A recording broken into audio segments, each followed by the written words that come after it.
এই এটা এত মুখ ধরে যাবে ছবি মোবাইল না তো মোবাইল না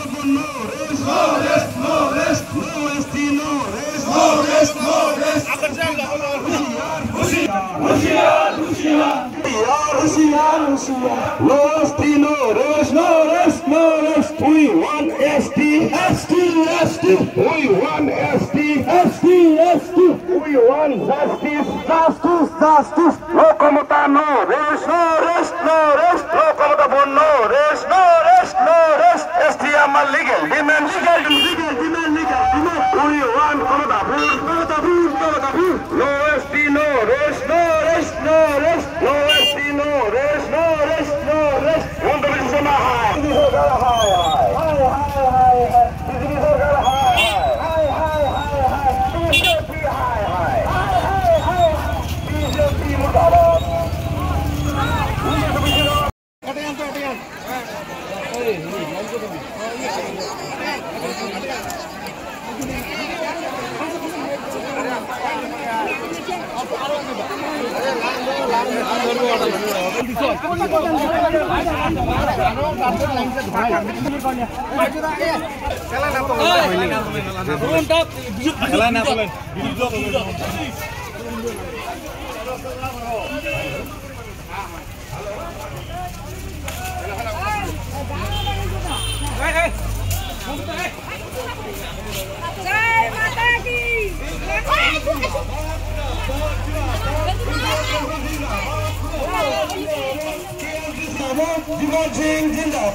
ये तो बोल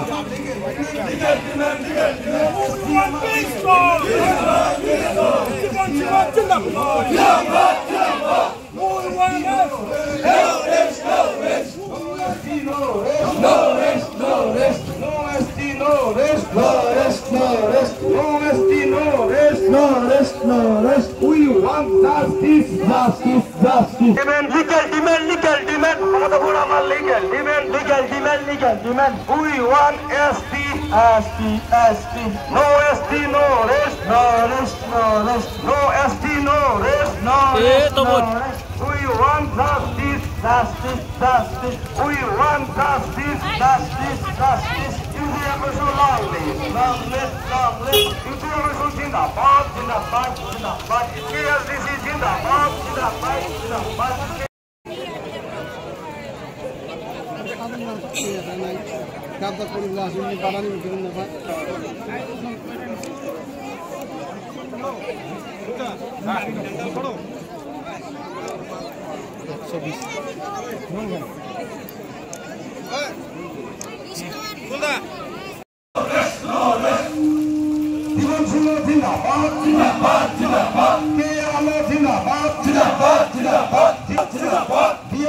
Zindabad,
আপোনালোকে জানে বিগত ৩টা বছৰে কেৰালা প্ৰধান জীৱন সিং কেৰালা কেনৰ অধ্যক্ষ ডিএল কোচক ভাৰত চৰকাৰ তথা অসম চৰকাৰ গৃহ বিভাগে মাতি আনি কৃষকসকলক আজি যি শান্তি আলোচনাৰ নামত মাতি আনি বন্ধ কৰি ৰাখিছে। আপোনালোকে জানে বন্ধ জীৱন কেনেকুৱা হ'ব পাৰে। তেখেতৰ যি আজিৰ জ্বালা যন্ত্ৰণা সকলো কোনেও বুজি নাপাব। কিন্তু এটা কথা আমি স্পষ্ট কৰিব বিচাৰিছোঁ, তেখেতসকলক মাতি অনাৰ পিছত যে শান্তি চুক্তি আজিলৈকে নহ'ল কিয়, এইটো আমাক জবাব লাগে। আৰু তেখেতসকলক যদি অচিৰেই শান্তি আলোচনা নকৰি মুক্তি নিদিয়ে তেনেহ'লে বৃহত্তৰ আন্দোলন আমি কৰিম। তাৰ যোগেদি আৰু এটা কথা স্পষ্ট কৰি দিব বিচাৰিছোঁ যে কোচ ৰাজবংশীসকল দীৰ্ঘদিনীয়া দাবী কোচ ৰাজবংশীসকলৰ জনজাতিকৰণ, পৃথক কামতাপুৰ ৰাজ্য গঠন আৰু ৰাজবংশী ভাষাৰ সাংবিধানিক স্বীকৃতিকৰণ। কিন্তু প্ৰত্যেকটা চৰকাৰে আমাৰ এই দাবীক নস্যাৎ কৰি আহিছে। আমি এটাই দাবী কৰিছোঁ, শান্তি আলোচনাৰ জৰিয়তে এই আমাৰ কোচ ৰাজবংশীৰ যি দীৰ্ঘদিনীয়া দাবী, এই দাবী আমাক পূৰণ কৰিব লাগে। অন্যথা আমি বৃহৎ গণতান্ত্ৰিক আন্দোলন ল'বলৈ বাধ্য হ'ম। 24 তাৰিখে কিন্তু বিধানসভাত প্ৰতিবেদন কথা আছিলে 25 তাৰিখে নকৰে কি কৰিব? এটা চাওক, বিজেপি চৰকাৰৰ মিছলীয়াসকলে জানে 25 তাৰিখৰ পিছত কি হ'ব সেইটো সময় সিদ্ধান্ত ধৰি ল'ব। আপোনালোকে জানে জনতা জনাৰ্দন, জনতা জনাৰ্দনে ইয়াৰ সঠিক প্ৰত্যুত্তৰ দিব। যদি 25 তাৰিখৰ ভিতৰত আমাৰ দাবী পূৰণ নহয়, জনতাই ইয়াৰ উত্তৰ দিব। কোচ ৰাজবংশী জনসাধাৰণ এতিয়া চুপ হৈ থকা নাই, টোপনি নাই, হাৰি গৈছে। আমাৰ অস্ত্ৰ আছে কিন্তু আজি ধৰা নাই, ধৰাৰ পিছত কিন্তু ৰক্ষা নপৰিব। সেইটোৱেই কি ক'ব? শ্ৰদ্ধাৰ সাংবাদিক বন্ধুসকল, মই প্ৰথমে নমস্কাৰ ল'ব। কথাটো হ'ল কেৰলৰ লগত শান্তি চুক্তি, কামতাপুৰ ৰাজ্য পুনৰ গঠন আৰু কোচ ৰাজবংশীসকলক জনজাতিকৰণৰ লগতে ৰাজবংশী ভাষাক সাংবিধানিক স্বীকৃতি, আজিৰ এই দাবীৰে আমি প্ৰতিবাদী কাৰ্যসূচী আমি হাতত লৈছোঁ। আমি প্ৰতিবাদী আজি গোলগঞ্জ চিটিচিক আমি দাখিল কৰিম। এইটোৱে আমি ক'ব বিচাৰিছোঁ, যিহেতুকে 29 তাৰিখে আমাৰ যি বিধানসভাত আমাৰ প্ৰতিবেদন কোচ ৰাজবংশীয়ে দাখিল কৰিবলৈ গৈ আছে, এই প্ৰতিবেদন যাতে ভেক ভাওনা নহয়। আজি হেমন্ত বিশ্ব শৰ্মাক আমি ইয়াৰ পৰা আমি চকিয়াই দিছোঁ যে ৰাজবংশীক লৈ আপোনালোকে ৰাজনীতি নকৰিব। যেতিয়াই নিৰ্বাচন আহে তেতিয়াই চৰকাৰৰ কিন্তু ৰাজবংশীৰ কথা মনত পৰে। এনেকৈ ভেক ভাওনা কৰি থাকিলে আমি 25 তাৰিখলৈকে আমি চাম। 25 তাৰিখৰ ভিতৰত বা 25 তাৰিখে যদি আমাৰ বিলখন যদি ভেক ভাওনা কৰে, যদি কোচ ৰাজবংশী জনগোষ্ঠীক জনজাতিকৰণ নকৰে, এনেকুৱা আন্দোলন আমি কৰিম জীৱনত কোনো চৰকাৰে কিন্তু দেখা নাই। এইটো আমি চকিয়াই দিছোঁ। সেইটো কথা লগতে অবিভক্ত গোৱালপাৰা আক্ৰাসুৰ যিখিনি কোচ ৰাজবংশী জনগোষ্ঠী আছে, সেই জনগোষ্ঠীখিনি আৰ্থসামাজিক ৰাজনৈতিক শৈক্ষিক গোটেই দিশত আমি পিছপৰা। গতিকে আমাক সাংবিধানিক সুৰক্ষা আমাক লাগিব, আমাৰ অধিকাৰ আমাক লাগিব, আমাৰ জনজাতিকৰণ আমাক লাগিব, আমাৰ ডিমাণ্ড মানিবই লাগিব, আমাৰ দাবী মানিবই লাগিব। অন্যথা 26 নিৰ্বাচনত বিজেপি গত্যন্তৰ নাই, তালি টোপলা বান্ধি বিজেপি বিদায় ল'ব লাগিব। আমি বাই দিম।